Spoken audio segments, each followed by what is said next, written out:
পর্ব 4। নীলু 2 বার বিজ্ঞাপনটা পড়ল। বেশ একটা মজার বিজ্ঞাপন। কেউ কি আসবেন? আমি একজন নিঃসঙ্গ মানুষ, স্ত্রীর মৃত্যুর পর একা জীবন যাপন করছি। সময় আর কাটে না। আমার দীর্ঘ দিবস ও দীর্ঘ রজনীর নিঃসঙ্গতা কাটাতে কেউ আমাকে 2 লাইন লিখবেন। GPO box number 73। দৈনিক পত্রিকায় এরকম বিজ্ঞাপন দেওয়ার মানে কি? সাপ্তাহিক কাগজগুলিতে এই সব থাকে। ছেলে ছোকরাদের কাণ্ড। এই লোকটা নিশ্চয়ই ছেলে ছোকরা নয়, বুড়ো হাবরাদের একজন। বাবা, এটা পড়েছো? নীলু জাহিদ সাহেবের হাতে কাগজটা গুজে দিল। বাবা, এই বিজ্ঞাপনটা পড়ো তো। জাহিদ সাহেব নিজেও ভ্রু কুঞ্চিত করে 2 বার পড়লেন। তার মুখের ভঙ্গি দেখে মনে হলো বেশ বিরক্ত হয়েছেন। পড়েছো? পড়লাম। কি মনে হয় বাবা? কি আবার মনে হবে? কিছুই মনে হয় না। দেশটা রসাতলে যাচ্ছে। খবরের কাগজওয়ালারা এইসব ছাপে কিভাবে? নীলু হাসি মুখে বলল, ছাপাবে না কেন? দেশটা বিলাত আমেরিকা নয়, বুঝলি? আর ভালো করে পড়লেই বোঝা যায় লোকটার একটা বদ মতলব আছে। কই, আমি তো বদ মতলব কিছু বুঝছি না। জাহিদ সাহেব গম্ভীর হয়ে বললেন, দেখিস তুই আবার চিঠি লিখে বসিস না। নীলু মুখ নিচু করে হাসলো। হাসছিস কেন? এমনি হাসছি। চিঠি লিখবার কথা ভাবছিস না তো মনে মনে? নীলু মুখে বললেও মনে মনে ঠিক করে ফেললো গুছিয়ে একটা চিঠি সে লিখবে। দেখা যাক না কি হয়। কি লেখে লোকটা। রাতে ঘুমোতে যাওয়ার আগে সে সত্যি সত্যি একটা চিঠি লিখে ফেলল। মোটামুটি বেশ দীর্ঘ চিঠি। জনাব, আপনার বিজ্ঞাপনটি পড়লাম, লিখলাম কয়েক লাইন। এতে কি আপনার নিঃসঙ্গতা কাটবে? আমার বয়স 18। আমি ঢাকা বিশ্ববিদ্যালয়ের ছাত্রী। আমরা 2 বোন। আমার ছোট বোনটির নাম বিলু। সে হলিক্রস কলেজে পড়ে। আমরা 2 বোনই খুব সুন্দরী। এই যা, এটা আপনাকে লেখা ঠিক হলো না, তাই না? নাকি সুন্দরী মেয়েদের চিঠি পেলে আপনার নিঃসঙ্গতা আরও দ্রুত কাটবে? নীলু। চিঠিটা লিখেই তার মনে হলো যে এরকম লেখাটা ঠিক হচ্ছে না। চিঠির মধ্যে একটা বড় মিথ্যে আছে। সে সুন্দরী নয়। বিলুর জন্য কথাটা ঠিক, তার জন্য নয়। নীলু ছোট্ট একটা নিঃশ্বাস ফেলে দ্বিতীয় চিঠিটা লিখল। জনাব, আমার নাম নীলু। আমার বয়স 20। আপনার নিঃসঙ্গতা কাটাবার জন্য আপনাকে লিখছি। কিন্তু চিঠিতে কি কারো নিঃসঙ্গতা কাটে? আপনার বয়স কত? এটা দয়া করে জানাবেন। দ্বিতীয় চিঠিটাও তার পছন্দ হলো না। তার মনে হলো সে যেন কিছুতেই গুছিয়ে আসল জিনিসটা লিখতে পারছে না। রাতে শুয়ে শুয়ে তার মনে হলো হঠাৎ করে সে এত ব্যস্ত হয়ে পড়েছে কেন? চিঠি লেখারই বা কি দরকার? সে নিজেও কি খুব নিঃসঙ্গ? হয়তোবা। এ বাড়িতে আর 2টি মাত্র প্রাণী, বিলু আর বাবা। বাবা সারাদিন রাত নিজের ঘরেই থাকেন। মাসের প্রথম দিকের কয়েকটা দিন বাড়ি ভাড়ার টাকা আদায়ের জন্য অল্প যা নড়াচড়া করেন। তারপর আবার নিজের ঘরেই বন্দি। আর বিলু তো আছে তার অসংখ্য বন্ধু বান্ধব নিয়ে। শুধু মেয়ে বন্ধু নয়, তার আবার অনেক ছেলে বন্ধুও আছে। মহানন্দে আছে বিলু, তবে সে একটু বাড়াবাড়ি করছে। কাল তার কাছে একটি ছেলে এসেছিল। সে রাত 8টা পর্যন্ত ছিল। এসব ভালো নয়। নীলু উঁকি দিয়ে দেখেছে ছেলেটি ফরফর করে সিগারেট টানছে, হাত নেড়ে নেড়ে কথা বলছে। আর বিলু হাসতে হাসতে ভেঙে পড়েছে। ভাত খাওয়ার সময় নীলু কিছু বলবে না করেও বলল, ছেলেটা কে রে? কোন ছেলে? ওই যে রাত 8টা পর্যন্ত গল্প করলি। ও, সে তো রুবির ভাই। মহা চালবাজ, নিজেকে খুব বুদ্ধিমান ভাবে, আসলে মহা গাধা। বলতে বলতে খিলখিল করে হাসে বিলু। মহা গাধা হলে এতক্ষণ বসিয়ে রাখলি কেন? যেতে চাচ্ছিল না তো, কি করব? বলতে বলতে বিলু আবার হাসলো। বিলু এমন মেয়ে যার উপর কখনো রাগ করে থাকা যায় না। নীলু কখনো রাগ করতে পারে না। মাঝে মাঝে বাবা 2-একটা কড়া কথা বলেন, তখন বিলু রাগ করে খাওয়া বন্ধ করে দেয়। সে এক মহা যন্ত্রণা। একবার রাগ করে সে পুরো 2 দিন দরজা বন্ধ করে রেখেছিল। কত সাদাসাদি, কত অনুরোধ, শেষ পর্যন্ত মগবাজারের ছোট মামাকে আনতে হলো। ছোট মামা বিলুর খুব খাতিরের মানুষ, তার সব কথা সে শোনে। তিনি এসে যখন বললেন, দরজা না খুললে মা আমি কিন্তু আর আসবো না, এই আমার শেষ আশা, তখন বিলু দরজা খুলল। এইরকম জেদি মেয়ে। নীলুর কোনো জেদ টেদ নেই। কালো এবং অসুন্দরী মেয়েদের জেদ কখনো থাকে না, এদের জীবন কাটাতে হয় একাকী। নীলু বাতি নিভিয়ে ঘুমোতে চেষ্টা করলো। ছোটবেলার বাতি নিভানোর সঙ্গে সঙ্গে তার ঘুম আসতো, এখন আর আসে না। অনেক রাত পর্যন্ত এপাশ ওপাশ করতে হয়। পাশের খাটে টেবিল ল্যাম্প জ্বালিয়ে চোখের উপর একটা গল্পের বই ধরে আছে বিলু। অনেক রাত পর্যন্ত সে পড়বে। পড়তে পড়তে হঠাৎ একসময় ঘুমিয়ে পড়বে। বাতি নেভাবে না, মশারি ফেলবে না। নীলুকেই উঠে বাতি নেভাতে হয়, মশারি ফেলতে হয়। বিলু ঘুমো, বাতি নেভা। একটু পরে ঘুমাবো।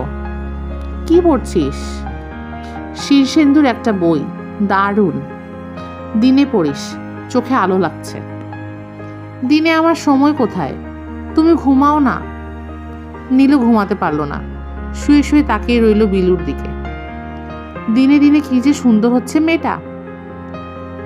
একই বাবা মার দুই মেয়ে, একজন এত সুন্দর আর অন্যজন এত অসুন্দর কেন? নীলু ছোট্ট একটা নিঃশ্বাস ফেলল। আপা? কি? দারুণ বই, তুমি পড়ে দেখো। প্রেমের? হ্যাঁ, প্রেমের হলেও খুব সিরিয়াস জিনিস, দারুণ। তাই নাকি? একজন রূপবতী মেয়ের গল্প। তোর মতো একজন? দূর, আমি আবার সুন্দর নাকি? আমাদের 3 তলার ভাড়াটের বউটির মতো বলতে পারো। রানু নাম, দেখেছ? না তো, খুব সুন্দরী? ওরে বাপ, দারুণ, হেমা মালিনীর চেয়েও সুন্দরী। তুই মেয়েটিকে একবার আসতে বলিস তো আমাদের বাড়িতে, দেখব। বলবো, তুমি নিজে একবার গেলেই পারো। মেয়েটা ভালো, কথাবার্তায় খুব ভদ্র। ওর বরকে দেখেছ, আনিস সাহেব? এই লোকটা বোকা ধরনের, বোকার মতো কথাবার্তা। আমাকে আপনি আপনি করে বলে। কলেজে পড়িস, তোকে আপনি বলবে না তো কি বলবে? ফ্রক পরা কাউকে এরকম একজন বুড়ো মানুষ আপনি বলবে নাকি? সে কি বুড়ো? 40-এর উপর বয়স হবে। আর মেয়েটার বয়স কত? খুব কম, 14-15 হবে। বিলু বাতি নিভিয়ে দিল এবং নিমিষেই ঘুমিয়ে পড়ল। নীলু জেগে রইল অনেক রাত পর্যন্ত, কিছুতেই তার ঘুম এলো না। ইদানিং তার ঘুম খুব কমে গেছে, রোজই মাঝরাত না হওয়া পর্যন্ত ঘুম আসে না। রানু চুলায় ভাত চড়িয়ে বসার ঘরে এসে দেখে বাড়িওয়ালার বড় মেয়েটি ঘরের ভেতর। না জিজ্ঞেস করেই ঢুকে পড়লাম। ভাই, আমার নাম নীলু। আসুন আসুন, আপনাকে আমি চিনি। আপনি বাড়িওয়ালার বড় মেয়ে। আজ ইউনিভার্সিটি যাননি? আজ ক্লাস নেই, আপনার সঙ্গে গল্প করতে এলাম। কি করছিলেন? ভাত রান্না করছি। চলুন রান্নাঘরে গিয়ে বসি, বিলুর কাছ থেকে আপনার খুব প্রশংসা শুনি। বিলুর ধারণা আপনি হচ্ছেন হেমা মালিনী। রানু অবাক হয়ে বলল, হেমা মালিনীকে? আছে একজন, সিনেমা করে, সবাই বলে সে দারুণ সুন্দর। আমার কাছে সুন্দর লাগে না, চেহারাটা অহংকারী। রানু মুখ টিপে হাসতে হাসতে বলল, সুন্দরী মেয়েরা তো অহংকারীই হয়। আপনি অহংকারী? রানু হাসতে হাসতে বলল, হ্যাঁ, কিন্তু আমাকে আপনি আপনি বলতে পারবেন না, তুমি করে বলতে হবে। নীলু লক্ষ্য করল মেয়েটি বেশ রোগা, কিন্তু সত্যিই রূপসী, সচরাচর দেখা যায় না। চোখ দুটি কপালের দিকে ওঠান বলে, দেবী প্রতিমার চোখের মতো লাগে। সমগ্র চেহারায় খুব সূক্ষ্ম হলেও কোথাও যেন একটা মূর্তি মূর্তি ভাব আছে। কি দেখছেন? তোমাকে দেখছি ভাই, তোমার চেহারায় একটা মূর্তি মূর্তি ভাব আছে। রানু মুখ কালো করে ফেলল। নীলু অবাক হয়ে বলল, ও কি, তুমি মনে হয় মন খারাপ করলে? না, মন খারাপ করব কেন? কিন্তু এমন মুখ কালো করলে কেন? আমি কিন্তু কমপ্লিমেন্ট হিসেবে তোমাকে বলেছি। তোমার মতো সুন্দরী মেয়ে আমি খুব বেশি দেখিনি, তবে একবার একটি বিহারি মেয়েকে দেখেছিলাম আমার ছোট মামার বিয়েতে। অবশ্যই সেই মেয়েটি তোমার মতো রোগা ছিল না, ওর স্বাস্থ্য বেশ ভালো ছিল। আপনি কি একটু চা খাবেন? তুমি আমাকে আপনি করে বলছো কেন? তোমার কি মনে হয় আমার বয়স অনেক বেশি? না, তা মনে হয় না। তুমিও আমাকে তুমি বলবে, আর তোমার যদি আপত্তি না থাকে তাহলে আমি মাঝে মাঝে তোমার কাছে আসবো। রানু চায়ের কাপ সাজাতে সাজাতে মৃদু স্বরে বলল, আমাকে মূর্তি মূর্তি লাগে, এটা বললে কেন? নীলু অবাক হয়ে বলল, এমনি বলেছি, টানা টানা চোখ তো তোমার, সেজন্য। তুমি দেখি ভাই রাগ করেছো। একটা কারণ আছে নীলু, তোমাকে আমি একদিন সব বলবো, তাহলেই বুঝবে। চায়ে কতটুকু চিনি খাও? 3 চামচ। নীলু অনেকক্ষণ বসলো, কিন্তু কথাবার্তা আর তেমন জমলো না। রানু কেমন যেন অন্যমনস্ক হয়ে পড়েছে, কিছুতেই মন লাগাতে পারছে না, সহজ হতে পারছে না। নীলু বেশ কয়েকবার অন্য প্রসঙ্গ আনার চেষ্টা করতে লাগলো। ভাষা ভাষা জবাব দিল রানু, এবং একসময় হালকা স্বরে বলল, আমার একটা অসুখ আছে নীলু। কি অসুখ? মাঝে মাঝে আমি ভয় পাই। ভয় পাই মানে? রানু মাথা নিচু করে বলল, ছোটবেলায় একবার নদীতে গোসল করতে গিয়েছিলাম, তারপর থেকে এরকম। কি হয়েছে? রানু জবাব দিল না। বলো কি হয়েছে, বলো কি হয়েছে। অন্য একদিন বলবো, আজ তুমি তোমার কথা বলো। আমার তো বলার মতো কোনো কথা নেই।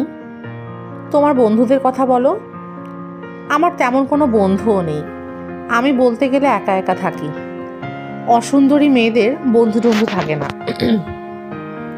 রং খারাপ হলে মানুষ অসুন্দর হয় না নীলু।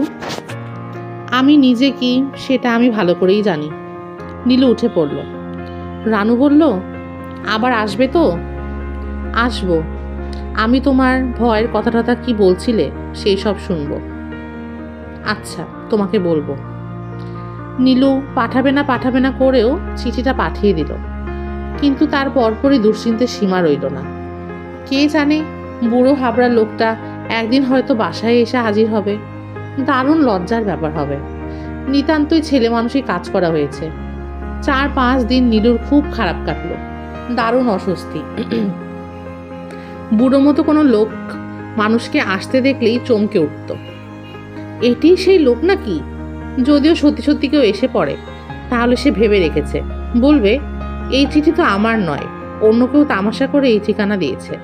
আমি এরকম অজানা অচেনা কাউকে চিঠি লিখি না। কেউ অবশ্য এলো না। দেখতে দেখতে 1 সপ্তাহ কেটে গেল। চিঠিরও কোনো উত্তর নেই। লোকটি হয়তো চিঠি পায়নি। ডাক বিভাগের কল্যাণে আজকাল তো বেশিরভাগ চিঠি প্রাপকের হাতে পৌঁছায় না। এতে ক্ষতি যেমন হয়, লাভও তেমনি হয়। কিংবা হয়তো এমন হয়েছে, ওই লোক অসংখ্য চিঠি পেয়ে পছন্দ মতো চিঠিগুলোর উত্তর দিয়েছে। নীলুর 3 লাইনের চিঠি তার পছন্দ হয়নি। সে হয়তো লম্বা লম্বা চমৎকার সব চিঠি পেয়েছে, ইনিয়ে বিনিয়ে অনেক কিছু লেখা সব চিঠিতে। 10 দিনের মাথায় নীলুর কাছে চিঠি এসে পড়ল। খুবই দামি একটা খামে চমৎকার প্যাডের কাগজে লেখা, গোটা গোটা হাতের লেখা। কালির রং ঘন কালো। মাখন রাঙা সে কাগজে লেখাগুলো মুক্তোর মতো ফুটে আছে। এত সুন্দর হাতের লেখা কোনো মানুষের হয়? চিঠিটা খুবই সংক্ষিপ্ত। কল্যাণী আশু, তোমার চমৎকার চিঠি গভীর আগ্রহ নিয়ে পড়েছি। একজন ব্যথিত মানুষের আবেদনে তুমি সাড়া দিয়েছ, তোমায় ধন্যবাদ। খুব সামান্য একটি উপহার পাঠালাম, প্লিজ নাও। আহমেদ সাবেত। উপহারটি সামান্য নয়, অত্যন্ত দামি একটি পিওর পারফিউমের শিশি। নীলু ভেবে পেল না, এই লোকটি কি সবাইকে এরকম একটি উপহার পাঠিয়েছে? যারাই চিঠির জবাব দিয়েছে তারাই পেয়েছে? কিন্তু তাও কি সম্ভব? নাকি নীলু একাই চিঠির জবাব দিয়েছে? নীলুর বড় লজ্জা করতে লাগলো। সে পারফিউমের শিশিটি লুকিয়ে রাখলো এবং খুব চেষ্টা করতে লাগলো সমস্ত ব্যাপার ভুলে যেতে। সে চিঠিটি কুচি কুচি করে ছিঁড়ে জানালা দিয়ে ফেলে দিল। কেন এমন একটা বাজে ঝামেলায় সে জড়ালো? কিন্তু দিন 7 পর নীলু আবার একটি চিঠি লিখল, একটি বেশ দীর্ঘ চিঠি। সেখানে শেষের দিকে লেখা, আপনি কে, কি করেন, কিছুই তো জানাননি। আপনার বিজ্ঞাপনটিও দেখছি না। তার মানে কি এই যে আপনার নিঃসঙ্গতা এখন দূর হয়েছে? নীলু বেশ কিছুদিন অপেক্ষা করলো চিঠির জবাবের জন্য, কিন্তু কোনো জবাব এলো না। কেন জানি নীলুর বেশ মন খারাপ হলো, আরেকটা চিঠি লেখার ইচ্ছা হতে লাগলো। কিন্তু তাও কি হয়? একা একা সে শুধু চিঠি লিখবে? তার এত কি গরজ পড়েছে? পর্ব 5। দুপুর রাতে আনিসের ঘুম ভেঙে গেল। হাত বাড়ালো অভ্যেস মতো। পাশে কেউ নেই। আনিস ডাকলো, রানু, রানু। কোনো সাড়া নেই। বাথরুম থেকে একটানা পানি পড়ার শব্দ হচ্ছে। বাথরুমে নাকি? আনিস উকি দিল বাথরুমে। কেউ নেই। কোথায় গেল? আনিস গলা উঁচিয়ে ডাকলো, রানু। বসার ঘর থেকে ক্ষীণ হাসির শব্দ এলো। বসার ঘর অন্ধকার। রানু কি সেখানে একা একা বসে আছে নাকি? আনিস বসার ঘরে ঢুকে বাতি জ্বেলেই সঙ্গে সঙ্গে বাতি নিভিয়ে ফেলল। রানু বসার ঘরে ছোট্ট টেবিলে চুপচাপ বসে আছে। তার গায়ে কোনো কাপড় নেই। এই রানু। কি হয়েছে? তোমার কাপড় কোথায়? খুলে ফেলেছি, বড্ড গরম লাগছে। আনিস এসে রানুর হাত ধরল। হিমশীতল হাত, একটু একটু যেন কাঁপছে। এসো রানু, ঘুমোতে যাই। আমার ঘুমোতে ইচ্ছা করছে না, তুমি যাও। কাল আমরা একজন ডাক্তারের কাছে যাব, কেমন? কেন? তোমার শরীর ভালো না রানু। আমার শরীর ভালোই আছে। না, তুমি খুব অসুস্থ। এসো আমার সঙ্গে, কাপড় পরে ঘুমোতে এসো। রানু কোনো আপত্তি করলো না, সঙ্গে সঙ্গেই উঠে এলো। কাপড় পরল এবং বাধ্য মেয়ের মতো বিছানায় শুয়ে প্রায় সঙ্গে সঙ্গেই ঘুমিয়ে পড়ল। জেগে রইল আনিস। রানুর শরীর দ্রুত খারাপ হচ্ছে। আগে তো এরকম কখনো হয়নি। মিশির আলিটালি নয়, বড় কোনো ডাক্তারকে দেখানো দরকার। খুটখুট শব্দ হচ্ছে রান্নাঘরে, ইঁদুরের উপদ্রব। তবু কেন যেন শব্দটা অন্যরকম মনে হচ্ছে, যেন কেউ হাঁটছে রান্নাঘরে। থপ থপ শব্দও হলো কয়েকবার। আনিস বলল, কে? রান্নাঘরের শব্দটা হঠাৎই থেমে গেল। আনিস বলল, কে? কে? মনের ভুল নাকি? আনিস যেন স্পষ্ট শুনল। রান্নাঘর থেকে কেউ একজন বলল, আমি। স্পষ্ট এবং তীক্ষ্ণ আওয়াজ, মেয়েলি স্বর। নাকি রানুই বলছে ঘুমের ঘোরে? এটাই হয়েছে, রানুরই গলা। আনিস হাত বাড়িয়ে রানুকে কাছে টানল। রানু বলল, হাতটা সরিয়ে নাও, গরম লাগছে। তার মানে কি রানু জেগেছিল এতক্ষণ? রানু? তুমি জেগেছিলে? হ্যাঁ। আমি যখন বললাম কে কে, তখন কি তুমি বলেছ আমি? রানু চুপ করে রইল। আনিস বলল, বলো, বলেছ এরকম কিছু? হ্যাঁ বলেছি। কিন্তু তুমি জবাব দিলে কেন? তোমাকে তো কিছু জিজ্ঞেস করিনি। আমি জানতে চাচ্ছিলাম রান্নাঘরে কেউ আছে কিনা।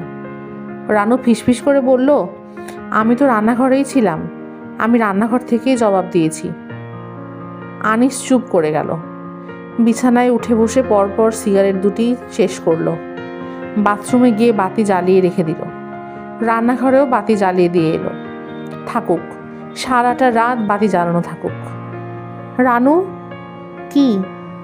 কাল তুমি আমার সঙ্গে একজন ডাক্তারের কাছে যাবে, কেমন? ঠিক আছে, যাব। ডাক্তার সাহেব যা যা জানতে চান সব বলবে। রানু জবাব দিল না। মনে হলো সে ঘুমিয়ে পড়েছে। শান্ত নির্বিঘ্ন ঘুম। কিন্তু রান্নাঘরে আবার শব্দ হচ্ছে। আনিসের মনে হলো সে স্পষ্ট চুরির টুনটুন শব্দ শুনেছে, কাচের চুরির আওয়াজ। আনিস কয়েকবার ডাকলো, কে? কে ওখানে? কেউ কোনো জবাব দিল না। বাথরুম থেকে এক টানা জল পড়ার শব্দ আসছে। বাড়িওয়ালাকে বলতে হবে কল ঠিক করে দিতে।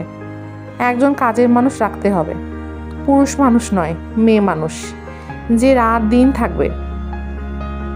আত্মীয় স্বজন কাউকে এনে রাখলে ভালো হতো, কিন্তু আনিসের তেমন কোনো আত্মীয় স্বজন নেই যারা এখানে এসে থাকবে। আনিসের ঘুম এলো শেষ রাতের দিকে। মিশির সাহেবের সঙ্গে তারা প্রায় 2 ঘন্টা সময় কাটালো। রানু খুব সহজ স্বাভাবিক আচরণ করলো। এর প্রধান কৃতিত্ব সম্ভবত মিশির আলী সাহেবেরই। তিনি খুব আন্তরিক ভঙ্গিতে কথাবার্তা বলেন। এক পর্যায়ে রানু বলল, আপনি আমাকে তুমি করে বলবেন, আমি আপনার মেয়ের বয়সী। মেয়ের বয়সী হলে কি করে? আমার তো মেয়েই নেই, বিয়েই করিনি। রানু কিছু একটা বলতে গিয়েও বলল না। ভদ্রলোক সেটি লক্ষ্য করলেন। তুমি কিছু বলতে চাচ্ছিলে? জি না। কিছু বলতে চাইলে বলতে পারো। না, আমি কিছু বলবো না। মিশির সাহেব চায়ের ব্যবস্থা করলেন। চা খেতে খেতে নিতান্তই সহজভঙ্গিতে বললেন, আনিস সাহেব বলেছিলেন তুমি যা স্বপ্নে দেখো তাই সত্যি হয়। যা স্বপ্নে দেখো তাই হয়? শুধু স্বপ্ন না, যা আমার মনে আসে তাই হয়। বলো কি? আপনার বিশ্বাস হচ্ছে না? না, বিশ্বাস হবে না কেন? পৃথিবীতে অনেক অদ্ভুত ব্যাপার আছে। পৃথিবীটা বড় অদ্ভুত। বলতে বলতে মিশির আলী ড্রয়ার খুলে চৌকো ধরনের 4টি কার্ড বের করলেন। হাসি মুখে বললেন, রানু, এই কার্ডগুলোতে ডিজাইন আঁকা আছে। আমি এক একটি টেবিলের উপরে রাখবো। ডিজাইনগুলো নিচে থাকবে। তুমি না দেখে বলতে চেষ্টা করবে। রানু অবাক হয়ে বলল, না দেখে বলবো কিভাবে? চেষ্টা করে দেখো, পারতেও পারো। বলো দেখি এই কার্ডটিতে কি আঁকা আছে? কি আশ্চর্য! কি করে বলবো? আন্দাজ করো, যা মনে আসে তাই বলো। একটা ক্রস চিহ্ন আছে। ঠিক হয়েছে? তা বলবো না। এবার বলো এটিতে কি আছে? খুব ছোট ছোট সার্কেল। কটি বলতে পারো? মনে হচ্ছে 3টি, 4টিও হতে পারে। মিশির সাহেব কার্ডগুলো ড্রয়ারে রেখে সিগারেট ধরালেন। তাকে কেমন যেন চিন্তিত মনে হতে লাগলো। আনিস বলল, ও কি বলতে পেরেছে?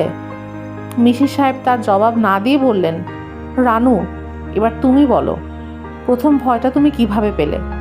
সব কিছু বলবে, কিছুই বাদ দেবে না। আমি তোমাকে সাহায্য করার চেষ্টা করছি।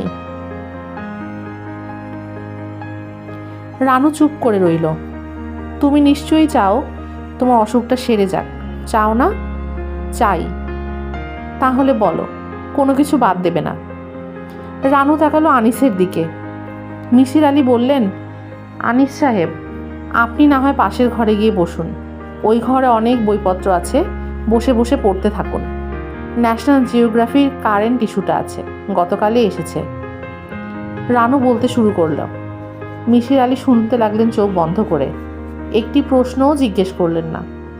মাঝখানে একবার শুধু বললেন, পানি খাবে? তৃষ্ণা পেয়েছে? রানু মাথা নাড়ল। তিনি পানির জগ এবং গ্লাস নিয়ে এলেন। শান্ত স্বরে বললেন, চোখে মুখে পানি দিয়ে নাও, ভালো লাগবে। রানু সেসব কিছুই করল না, শান্ত ভঙ্গিতে বসে রইল। কথা বলতে লাগলো স্পষ্ট স্বরে। রানুর প্রথম গল্প।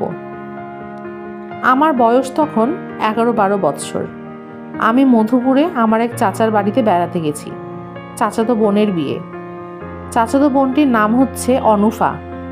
খুবই ভালো মেয়ে, কিন্তু চাচা বিয়ে ঠিক করেছেন একটা বাজে ছেলের সঙ্গে। ছেলের প্রচুর জায়গা টায়গা আছে, কিন্তু কিছুই করে না, দেখতেও বাজে, দাঁত উঁচু, মুখে বসন্তের দাগ, দারুণ বেটে। অনুফা আবার এই নিয়ে মন খুব খারাপ, প্রায় এই নিয়ে কাঁদে। আমি তাকে সান্ত্বনা টান্তনা দিতে চেষ্টা করি, কিন্তু আমি নিজে একটি বাচ্চা মেয়ে, তাকে কি সান্ত্বনা দেব? তবে আমার সঙ্গে অনুফা আবার খুব ভাবছিল, আমাকে অনেক গোপন কথা বলতো। যাই হোক, গায়ে হলুদের দিন খুব রং খেলা হলো। আমাদের ওদিকে রং খেলা হচ্ছে, উঠোনে কাদা ফেলে তাতে গড়াগড়ি খাওয়া। সারাদিন রং খেলে কাদা মেখে সবাই ভূত হয়ে গেছি। ঠিক করা হলো সবাই মিলে নদীতে গোসল সেরে আসব। চাচা অবশ্যই আপত্তি করলেন, মেয়ে ছেলেরা নদীতে যাবে কি? চাচার আপত্তি অবশ্য টিকল না। আমরা মেয়েরা সবাই দল বেঁধে নদীতে গোসল করতে গেলাম। বাড়ি থেকে অল্প কিছু দূরেই নদী। আমরা প্রায় 30-40 জন মেয়ে। খুব হইচই হচ্ছে, সবাই মিলে মহানন্দে পানিতে ঝাপাঝাপি করছি। সেখানেও খুব কাদা ছোড়াছড়ি শুরু হলো। ঠিক তখন একটা কাণ্ড ঘটল। মনে হলো একজন কে যেন আমার পা জড়িয়ে ধরেছে, নির্ঘাত কেউ তামাশা করছে। আমি হাসতে হাসতে বললাম, এই ভালো হবে না, ছাড় বলছি, ছাড়। কিন্তু যে পা ধরেছে সে ছাড়লো না। হঠাৎ মনে হলো সে টেনে আমার পায়জামাটা খুলে ফেলার চেষ্টা করছে। তখন আমি চিৎকার দিলাম। সবাই মনে করলো কোনো একটা তামাশা হচ্ছে, কেউ কাছে এলো না। কিন্তু ততক্ষণে আমার জামাটি খুলে ফেলেছে। আর আর এই সময় মিশির সাহেব বললেন, বুঝতে পারছি। তারপর কি হলো? সবার প্রথমে অনুফা আবার ছুটে এসে আমাকে ধরলেন। তারপর অন্যরা ছুটে এলো। যে আমার পা ধরেছিল সে আমায় শক্ত করে চেপে ধরে গভীর জলের দিকে টেনে নিতে লাগলো। তারপর আমার আর কিছুই মনে নেই। জ্ঞান হবার পর শুনেছি ওরা আমাকে বহু কষ্টে টেনে পাড়ে তুলেছে এবং দেখেছে একটি মরা মানুষ আমাকে জড়িয়ে ধরে রেখেছে। ওই মরা মানুষটাকে গ্রামের লোকেরা নদীর পাড়ে মাটি চাপা দিয়েছিল। সেই সব কিছুই অবশ্যই আমি দেখিনি, শুনেছি, কারণ আমার কোনো জ্ঞান ছিল না। চাচা আমার চিকিৎসার জন্য আমাকে ঢাকা নিয়ে এসেছিলেন। সবাই ধরেই নিয়েছিল আমি বাঁচব না, কিন্তু বেঁচে গেলাম। এইটুকু আমার প্রথম ভয়ের গল্প। রানু গল্প শেষ করে পুরো 1 গ্লাস পানি খেলো। মিশির আলী সাহেব বললেন, ওই লোককে তুমি দেখনি? জি না। গ্রামের অন্যরা তো দেখেছে। কী রকম ছিল দেখতে? আমি জানি না, কাউকে জিজ্ঞেস করিনি, কেউ আমাকে কিছু বলেনি। এরপর কি তুমি কখনো তোমার চাচার বাড়িতে গিয়েছিলে? জি না, কখনো যাইনি। আর একটা কথা তুমি বলেছিলে, ওই লোকটা তোমার পায়জামা টেনে খুলে ফেলার চেষ্টা করছিল। যখন তোমাকে তো টেনে তোলা হলো তখন কি তোমার পায়জামা পরনে ছিল? জি না, ছিল না। মিশির আলী সাহেব সিগারেট ধরে নিচু গলায় বললেন, আমার কেন জানি মনে হচ্ছে কোনো একটা জিনিস তুমি আমাকে বলনি, কিছু একটা বাদ দিয়ে গেছো। রানু জবাব দিল না। যে জিনিসটা বাদ দিয়েছো সেটা আমার শোনা দরকার। সেটা কি বলবে? অন্য আরেক দিন বলবো। ঠিক আছে, অন্য একদিন শুনবো। তোমাকে আসতে হবে না, আমি গিয়ে শুনে আসবো। রানু কিছু বলল না। মিশির আলী সাহেব কিছুক্ষণ ভুরু কুঁচকে থেকে হঠাৎ বললেন, যখন তুমি একা থাকো তখন কি কেউ তোমার সঙ্গে কথা বলে? হ্যাঁ। মিশির আলী খুব উৎসাহ বোধ করলেন। ব্যাপারটা গুছিয়ে বলো। মাঝে মাঝে কে যেন আমার নাম ধরে ডাকে। পুরুষদের গলায়? জি না, মেয়েদের গলায়। শুধু ডাকে, অন্য কিছু বলে না? জি না। এবং যে ডাকে তাকে কখনো দেখা যায় না? জি না। এইটা প্রথম কখন হয়? অর্থাৎ প্রথম কখন শুনলে? নদীর ব্যাপারটা ঘটার আগেই? কতদিন আগে? আমার ঠিক মনে নেই। আচ্ছা ঠিক আছে, আজ এই পর্যন্তই। রানুরা উঠে দাঁড়ালো। মিশির আলী ভালোই গলায় বললেন, আবার দেখা হবে। রানু কিছু বলল না। আনিস বলল, আমরা তাহলে যাই? আচ্ছা ঠিক আছে। মিশির আলী ওদের রিক্সা পর্যন্ত এগিয়ে দিতে এলেন। ওরা রিক্সায় উঠবার সময় তিনি হঠাৎ বললেন, রানু, যে তোমার পা জড়িয়ে ধরেছিল ওর নাম কি? ওর নাম জালাল উদ্দিন। কি করে জানলে ওর নাম জালাল উদ্দিন? রানু তাকিয়ে রইল, কিছু বলল না। মিশির আলী সাহেব বললেন, ঠিক আছে, পরে কথা হবে। রিক্সায় ওরা দুজনে কোনো কথা বলল না। আনিসের বারবার মনে হলো রানু কাঁদছে। সে সিগারেট ধরে সহজ স্বরে বলল, ভদ্রলোককে তোমার কেমন লাগলো রানু? ভালো, বেশ ভালো। উনি আসলে কি করেন? উনি ঢাকা বিশ্ববিদ্যালয়ের একজন part time teacher, clinical psychiatry পড়ান। খুব জ্ঞানী লোক। ইউনিভার্সিটির টিচাররা এমন রোগা হয় তা তো জানতাম না। আমার ধারণা ছিল তারা খুব মোটাসোটা হন। রানু শব্দ করে হাসল। আনিস বলল, আজ বাইরে খাওয়া দাওয়া করলে কেমন হয়? শুধু শুধু টাকা খরচ। তোমার গিয়ে রান্না চড়াতে হবে না, চলো না, কিছু পয়সা খরচ হোক। কোথায় খাবে? আছে আমার একটা চেনা জায়গা, নান রুটি আর কাবাব। কি বলো? পর্ব 6। মিশির আলী সাহেব দেখলেন তার ঘরের সামনে 4টি মেয়ে দাঁড়িয়ে আছে। কোনো টিউটোরিয়াল ক্লাস আছে নাকি? আজ বুধবার, টিউটোরিয়াল ক্লাস থাকার তো কথা না। তবে কে জানে, হয়তো নতুন রুটিন দিয়েছে, তিনি এখনো নোটিশ পাননি। এই, তোমাদের ব্যাপার কি? মেয়েগুলো জড়সড় হয়ে গেল। কি, তোমাদের সঙ্গে কোনো ক্লাস আছে? জি না স্যার। তাহলে কি, কিছু বলবে? স্যার, নোটিশ বোর্ডে আপনি একটা নোটিশ দিয়েছিলেন, সেই জন্য এসেছি। কিসের নোটিশ? তিনি ভুরু কোঁচকালেন। মেয়েগুলো মুখ চাওয়াচাওয়ি করতে লাগলো। কি নোটিশ দিয়েছিলাম? স্যার, আপনি লিখেছেন কারো এক্সট্রা সেন্সরি পারসেপশনের ক্ষমতা আছে কি না আপনি পরীক্ষা করে বলে দেবেন। মিশির আলী সাহেবের সমস্ত ব্যাপারটা মনে পড়ল। মাস দুয়েক আগে এরকম একটা নোটিশ দিয়েছিলেন ঠিকই, কিন্তু এই প্রথম 4 জনকে পাওয়া গেল যারা উৎসাহী, এবং সবকটি মেয়েগুলো রোগা। তার মানে কি অকল্টের ব্যাপারে রোগা মেয়েদেরই বেশি উৎসাহ? তিনি মনে মনে একটা নোট তৈরি করলেন এবং তৎক্ষণাৎ তার মনে হলো বিষয়টি ইন্টারেস্টিং। একটা সার্ভে করা যেতে পারে। এসো তোমরা, ঘরে এসো। তোমরা তাহলে জানতে চাও তোমাদের ইউএসপি আছে কি না? মেয়েগুলো কথা বলল না, যেন একটু একটু ভয় পাচ্ছে। মুখ সবারই শুকনো। বসো তোমরা, চেয়ারে আরাম করে বসো। ওরা বসল। মিশির আলী সাহেব একটি সিগারেট ধরালেন, নিচু গলায় বললেন, সব মানুষের মধ্যেই ইউএসপি কিছু পরিমাণ থাকে। টেলিপ্যাথির কথাই ধরো, তোমাদের নিজেদের হয়তো এই বিষয়ে অভিজ্ঞতা আছে। সহজ উদাহরণ হচ্ছে, ধরো একদিন তোমাদের কারো মনে হলো আজ অমুকের সাথে দেখা হবে।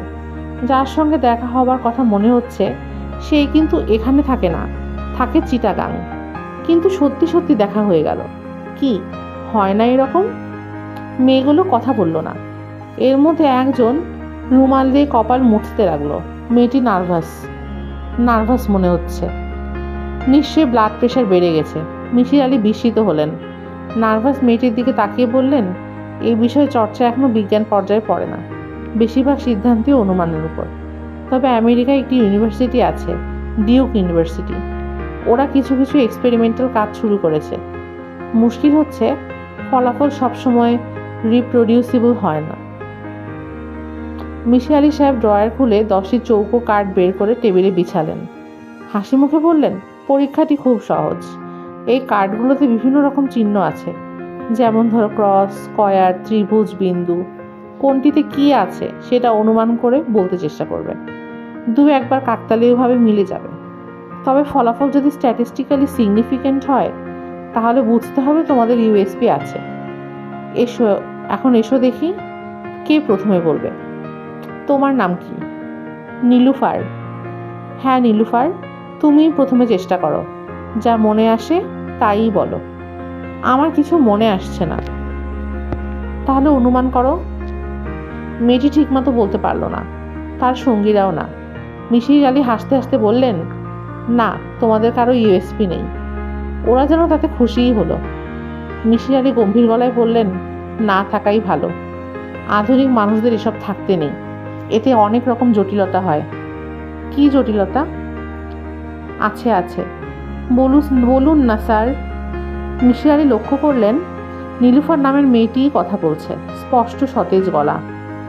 অন্য আরেকদিন বলবো, আজ তোমরা যাও। নীলুফার বলল, এমন কিছু কি আছে স্যার যা করলে ইউএসপি হয়? লোকজন বলে প্রেমে পড়লেও এই ক্ষমতাটা অসম্ভব বেড়ে যায়। আমি ঠিক জানি না। তোমরা যদি কেউ কখনো প্রেমে পড়ো তাহলে এসব পরীক্ষা করে দেখব। কথাটা বলেই মিশির আলী অপ্রস্তুত বোধ করলেন। ছাত্রীদের এটা বলা ঠিক হয়নি। কথাবার্তায় তার আরও সাবধান হওয়া উচিত। এরকম হালকা ভঙ্গিতে কথা বলা মোটেও ঠিক হচ্ছে না। স্যার, আমরা যাই। আচ্ছা ঠিক আছে, দেখা হবে। মিশির আলী নিচের টিচার্স লাউঞ্জে চা খেতে এলেন। বেলা প্রায় 3টা। লোকজন নেই। পলিটিক্যাল সায়েন্সের রশিদ সাহেব এক কোনায় বসেছিলেন। তিনি অস্পষ্ট স্বরে ডাকলেন, এই যে মিশির সাহেব, অনেকদিন পর মনে হয় এলেন এদিকে, চা খাবেন? কে যেন বলেছিল আপনি নাকি ভূতে ধরা সারাতে পারেন, ঠিক নাকি? জি না, আমি ওঝা নই। রাগ করলেন নাকি? আমি তো কথার কথা বললাম। না, রাগ করব কেন? আচ্ছা মিশির আলী সাহেব, আপনি ভূত বিশ্বাস করেন? না। রশিদ সাহেব উৎসাহিত হয়ে উঠলেন। আত্মায় বিশ্বাস করেন? না ভাই, আমি নাস্তিক একজন। আত্মা নেই এই জিনিসটা প্রমাণ করতে পারবেন? কি কি যুক্তি আছে আপনার হাতে? মিশির আলী দীর্ঘ নিঃশ্বাস ফেললেন। রশিদ সাহেব বললেন, আত্মা যে আছে এর পক্ষে বিজ্ঞানীদের কিছু চমৎকার যুক্তি আছে। থাকলে তো ভালোই। বিজ্ঞানীরা জড়জগৎ বাদ দিয়ে আত্মা নিয়ে উৎসাহিত হলেই কিন্তু ঝামেলা। রশিদ সাহেব, আমার মাথা ধরেছে, এ নিয়ে আর কথা বলতে চাই না, কিছু মনে করবেন না। মিশির আলী চা না খেয়েই উঠে পড়লেন। তার সত্যি মাথা ধরেছে, প্রচণ্ড মাথা ব্যথা। বড় রকমের কোনো অসুখের একটা পূর্ব লক্ষণ।